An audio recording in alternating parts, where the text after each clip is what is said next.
من يريد أن يعرف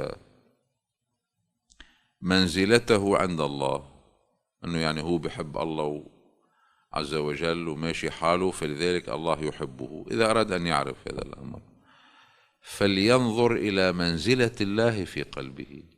كل شخص منزلته عند الله كمنزلة الله في قلبه.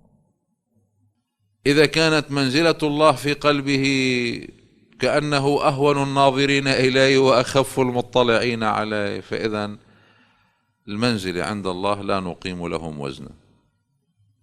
الرواية هكذا عن أمير المؤمنين عليه السلام: من أحب أن يعلم كيف منزلته عند الله فلينظر كيف منزلة الله عنده، فإن كل من خير له أمران.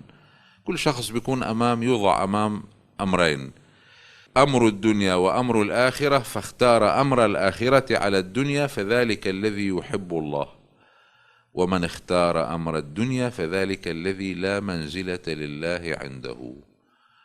طبعا ما نغلط، مثلا واحد بده ياكل مقدار الضرورة ومن أكل حلال، هذا مش من أمور الدنيا، هذا من أمور الآخرة.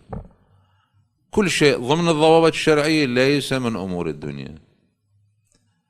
أحيانا ممكن يكون صلاة بس هي من أمور الدنيا لأنه يرائي فيها، وأحيانا بيكون مثلا عم بيعد مال بس هذا من أمور الآخرة لأنه يريد أن يخمس، يريد أن يساعد الفقير إلى غير ذلك في طاعة الله عز وجل.